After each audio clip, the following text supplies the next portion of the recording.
Hello and welcome. You're listening to Trajectory, the AFEC podcast. This is our second episode, and we're here at Accenture with Laura Lambert. And today we'll be talking about Accenture, Laura and what she does here, and generally get some interesting advice to act on as university graduates. So thank you for sitting down with us and having this conversation. No worries. So I suppose we should start with what exactly you do here in your current role right now. What sort of role are you occupying in Accenture in Canberra here, and that sort of thing. So, yeah.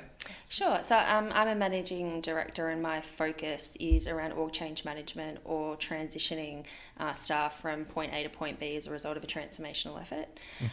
So I focus on training, communications, org restructures, org model, things like that. So more on the people side of change. And I also help out organisations in being able to work through change in accordance with their strategic initiatives as well. Right. Brilliant. Is this something that you always thought you would be getting into? I know that's probably a leading question, but it's obviously not something that someone moving into university would have any contact with. What did you see as the future for you? It's actually a really funny question because when I went through high school, I actually thought I wanted to be an accountant. Oh, okay. And then I went to university and I studied commerce, and I lasted, I think, one semester, and I went, accounting is just not for me. So then I started to just change and try a few different subjects, and where I came out at the end was more of the HR side, so more of that people side. And then I progressed into doing my honours in industrial relations or HR. And so it was sort of through uni where I thought, like, as a young kid, you want to be a doctor or a lawyer, I think. Right, yeah. Then you grow up and you go, year 12, I started to like maths and economics and things like that. I might go and do accounting. And then that just didn't stick. Turn up. Exactly right. Well, I'm studying accounting and I can definitely empathise with that. Yeah, no. Okay, so were you, I think having done an honours sort of answers the question, but do you think you were a good student, like going through, high school, early university? Was it something that came easily to you, or?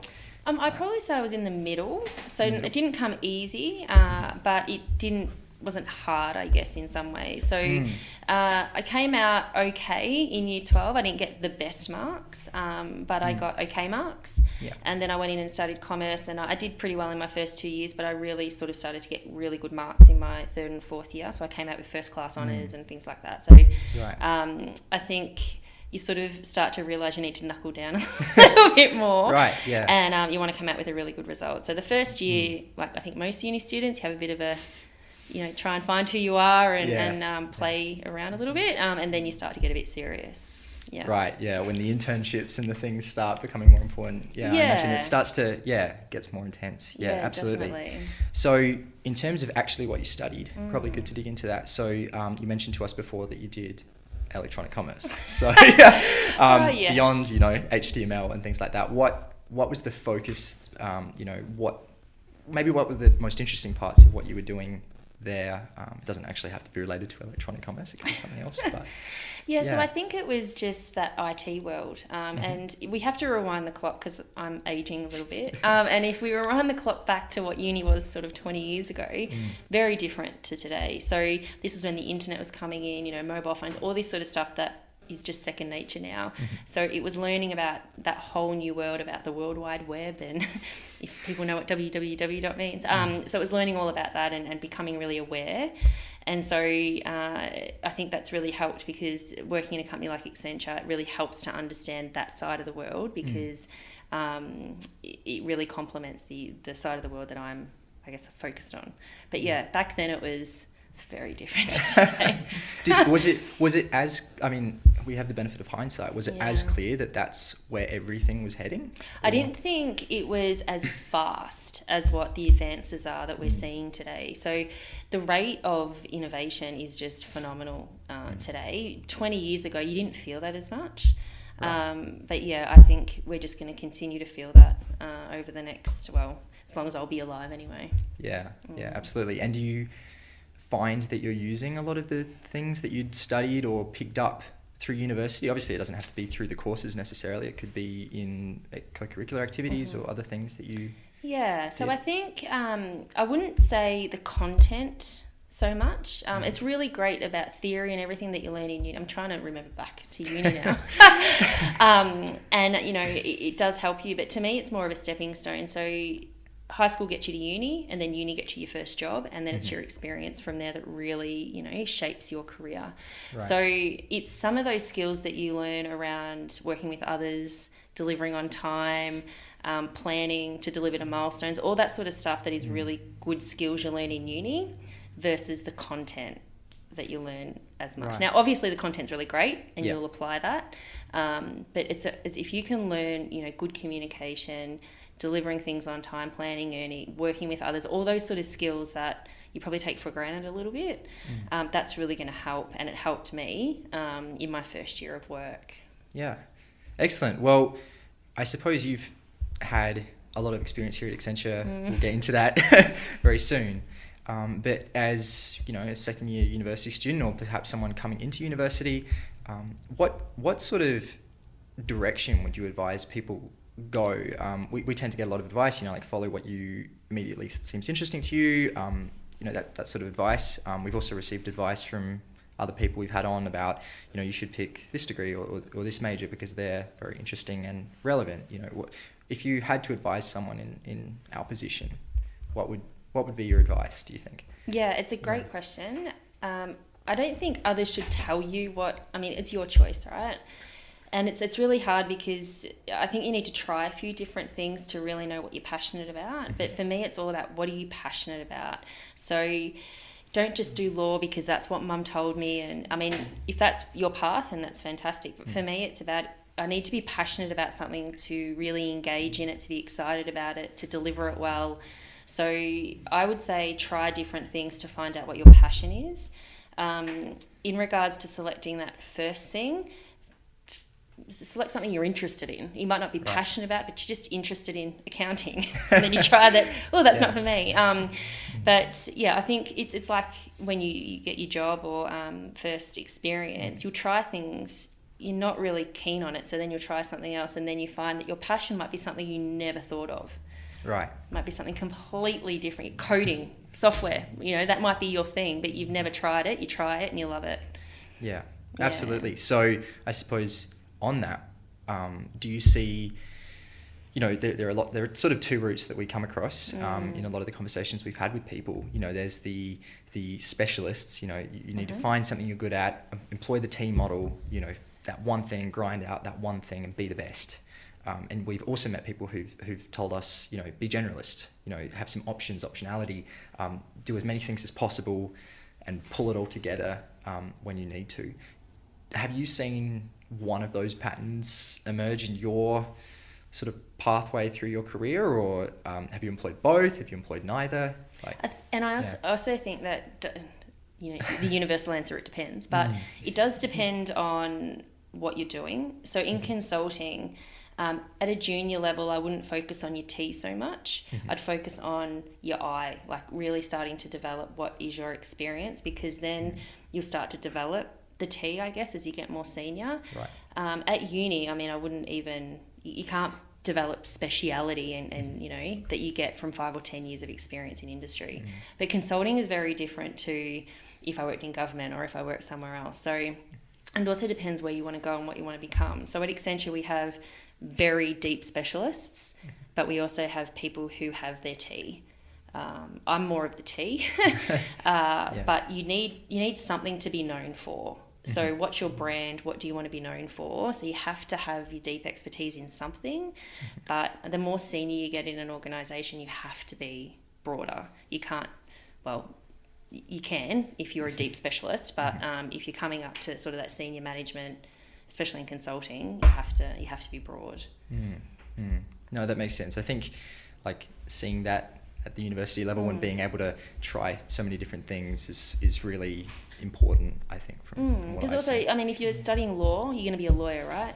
And so you're going to have a deep expertise if it's family law or whatever it is. So your T is different. So yeah, I think it depends on what job or what work experience or what career you're taking.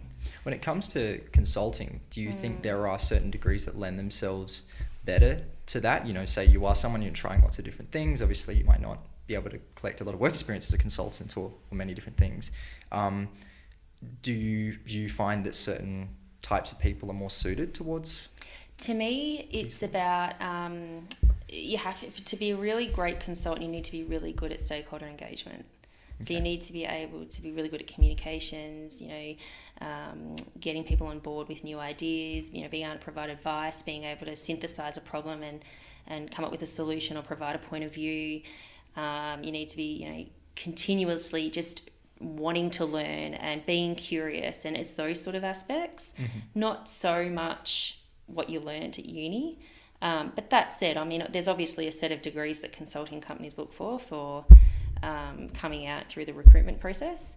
But yeah, I think for me, it's more about the engagement and how do I really look at problems, and how do I try and find what solution's going to address that problem and create the most value for the client at the end of the day. Absolutely. Yeah.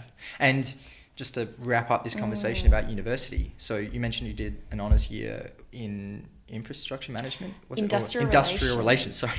Yeah. Completely different. What does that entail, and do you think, what spurred the decision to do that? It's a great question. So I sort of finished the 3-year degree, and I thought I probably need something to, I guess, look better to the job market. Obviously there was discussion around doing an honours degree, and did I want to do that? So I applied and I got in, which was great. So I studied at Deakin down in Geelong in Victoria, and then I did my honours year in the city. And that was a really fantastic year. I was able to be a tutor. I was able to study, write my thesis, all of the stuff that's involved in it. And as a part of the thesis, as you guys probably know, you have to do a lot of analysis, whether it's qualitative, quantitative, and go out and get lots of data to be able to come up with results. So that was a really great experience as well. But yeah, it was more, I think, do it not so much for the study, because I didn't know whether I wanted to go into academia or not. Right. That proved to me that wasn't my path. Yeah. I'm not a huge fan of, authoring 20,000 word documents. Yeah. So it helped with that sort of try something, not so much for me, let me try something different. Right. Interesting. Something to think about, I suppose, like being in the early stages of a degree. Yeah. So I suppose we should get into Accenture and your time here. So how much time have you spent at Accenture? Do we really have to label it? Yes, we do. So I've been at Accenture 18 years. Right. I started as a grad. So I pretty much came out of uni, first year, came into Accenture. Didn't really, it was when there was a massive economic crisis. So they hired a lot of people, but didn't have, I guess, the work to be able to staff us all. So I started with Accenture. I was here for about 8 months. And then they offered a program to all of us so that they didn't lose us, because they'd obviously spent a lot of investment training us up and getting us ready. So they offered a program where you could go off for 6 or 12 months and then come back to your job. So I took 12 months off and went and lived in Europe and travelled around and did lots of fun stuff. Awesome. And then I came back to my job, and literally I've worked with the company since then. So it's a long time, but if we look at it, it's about 16 years. Yeah, I imagine there was a lot of stuff with Arthur Andersen and things like that throughout that. So I joined when it was redone or named to Accenture. Yeah, so I wasn't as a part of Arthur Andersen. Yeah. So quite distinct, especially I imagine being in Australia as well. Like, do you have much contact with the international branches of Accenture? Yeah. So it is one true global network. So there's about 500,000 employees now. Right, wow. Worldwide, operating in about 52 different countries, something like that. So it is a real global network. I'm actually going to Chicago in 2 weeks to our training centre to train senior managers. So, that's where we really know that we're one global network. But no, I reach out to the UK and the US quite often. Right. Very supportive. So everyone just jumps in and helps each other out when we've got responses to do. So it's good. Interesting. In terms of, just to get a feel for the environment that Accenture's working in, you've got the big four, they're competing with each other. Who is it that Accenture looks towards and works in the same field as? Is it the big four? Is it MBB? Is it who are the big players in the space? It's a really interesting question. I think depending on because you can break it down in different ways, right? So if you're just looking at consulting, which is only one part of our business, then you compare to other consulting firms, whether they're the consulting arms of the big four or whether they're small players or you compare yourself to the consulting market and who is involved in that ecosystem. Right. If we're looking at strategy, then it's a different set of players, right? So it's McKinsey, it's a different BCG, it's a different set of players to consulting. Now, if you're looking at Accenture overall, then it is the big four, but it's also little or smaller players, I should say, or because it depends on the work that you're going for. So each work or proposal that you go for has a very different ecosystem of competitors. So you have to take it deal by deal. Right. From that perspective. Interesting. Yeah. So you went to Deakin. You mentioned you were in Victoria for a while. What sort of work were you doing in those early stages? And perhaps was it at all similar to what you find yourself doing now here in Canberra? Yeah, so my first role was in PMO, which is a project management office. So that's literally where they do all of the invoicing and pretty much it's the hub of a project in Brisbane. So I suppose I should mention that in my first 14 years at Accenture, I never worked in Melbourne. I worked in Melbourne for 4 months in 14 years. So I was on a plane every week, travelling around. So I started off in a PMO role. Then I actually did really in the upfront delivery cycle of a project implementation or a system implementation. So I did design work, so functional design, system designs. I did a bit of build. Right. I did testing, so a lot of testing work in my early years. Then I sort of started to transition over into the deployment readiness, so getting users and systems and everything ready for deployment. And then I moved across into more of the human side. So my first half of my career was focused more on what we call solutions integration or systems integration, which is the system side of the world. And then my second half of my career has been focused on the human side of the world. Right.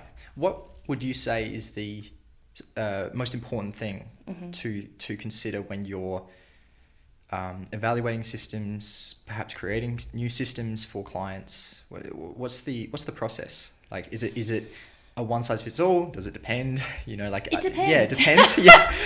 Because every system, not every system, but they're all different, right? And each implementation is different. So if you're implementing SAP and the client's already on an SAP instance and you're just upgrading that, then it's a very different implementation to no one in the organisation's ever used an SAP system and you're implementing it. So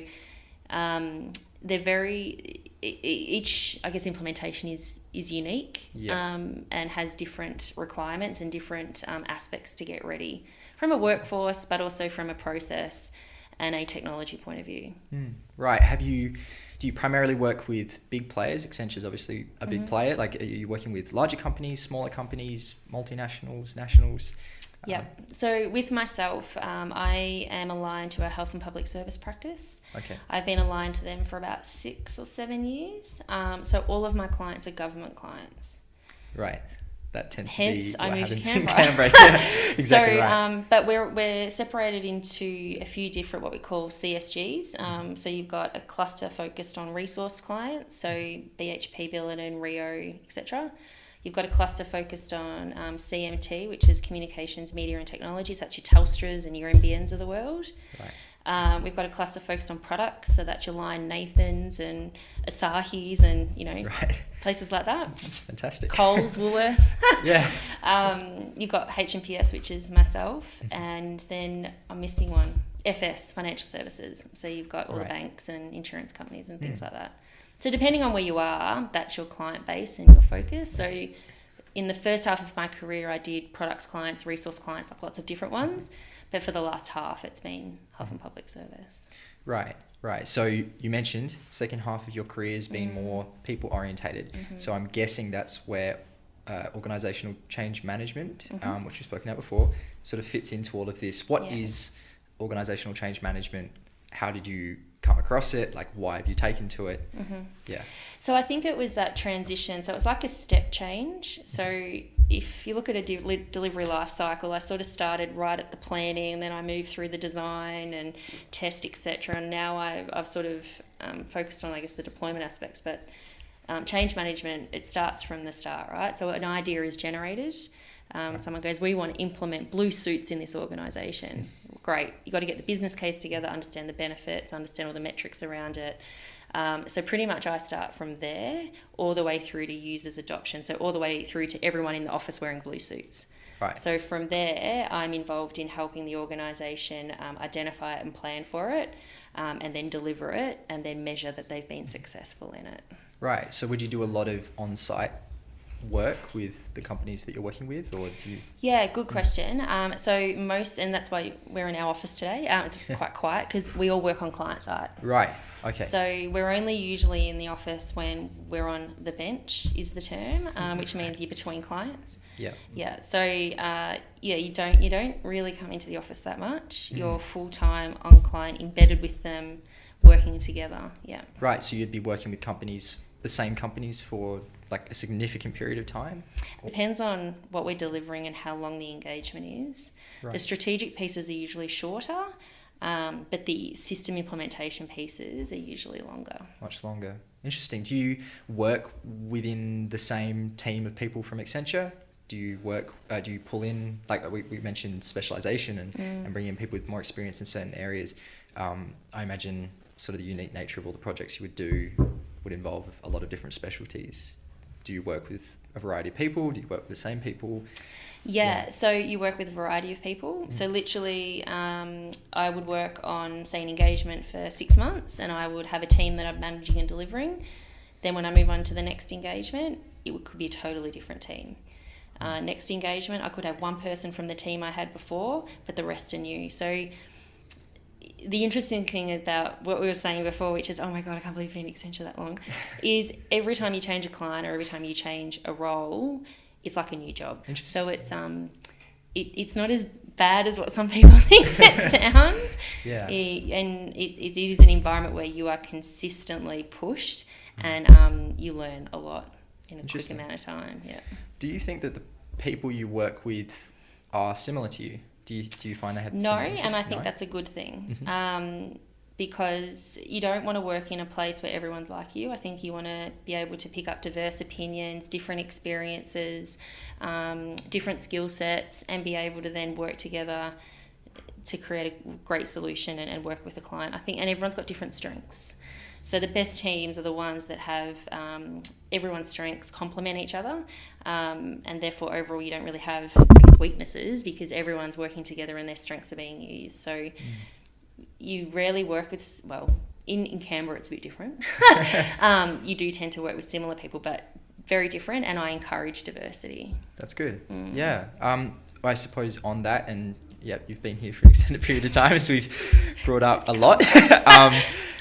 Have you noticed a lot of change? Like, I suppose we could go more micro level. So within Accenture, within Canberra and Accenture, if you want to, we could go more macro level in the industry or in the industries that you've been working in. Have you noticed a big shift in attitudes, workflows, sort of engagement with diversity practices, things like that? Like, have you noticed a big shift? And what are your thoughts on those?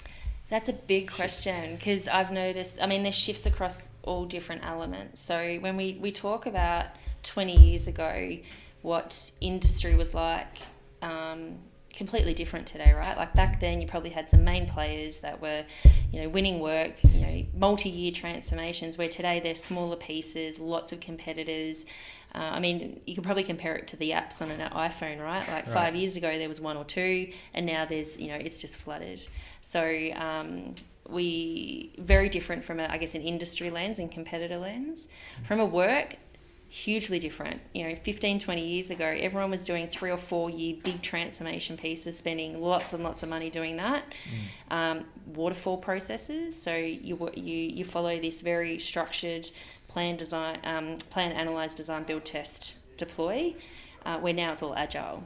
So big shift in delivery and styles of working and focus. 20 years ago with change management, it was a very structured, methodical process. Now it's all about being, the user is at the centre of everything we do. Everything's iterated, nothing's sort of set in concrete. Like, it's a very different style of working, and design thinking and design processes are more at the forefront than they were sort of 15, 20 years ago. Right. Interesting. Yeah. I suppose coming on the end of this discussion now, like, it'd be great to hear more about yourself and like what sort of activities you do outside of work, or alongside with work, perhaps in work if that's what you feel like talking about. Like what do you find yourself doing, drawn to, engaging with? Yeah, so I think we were having a bit of a laugh before because I am really into fitness, and I think my passion for fitness started probably 10 years ago. So it's something I've always done because I grew up in the country. So netball, football, tennis, like you played every sport under the sun when you were younger. But then about 10 years ago, I really got into, or 15 years ago, into gyms. So I teach fitness classes at gyms.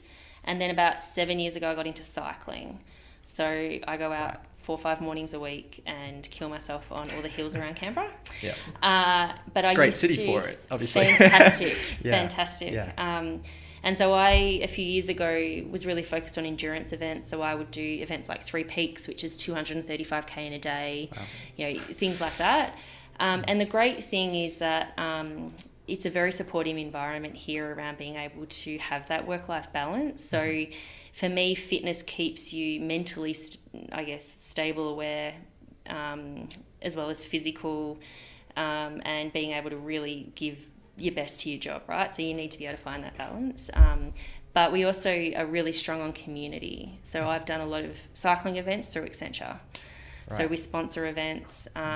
We sponsor really good causes like Tour to Cure, which is something I'm really passionate about, and the Hartley Foundation, which is Canberra-based as well. So Accenture is very much supportive of mental health, mental well-being, physical health, physical well-being, because you can't drive high-performing teams and high performance if you don't have well people. So there's a big focus on that. Right. Well, that's really good.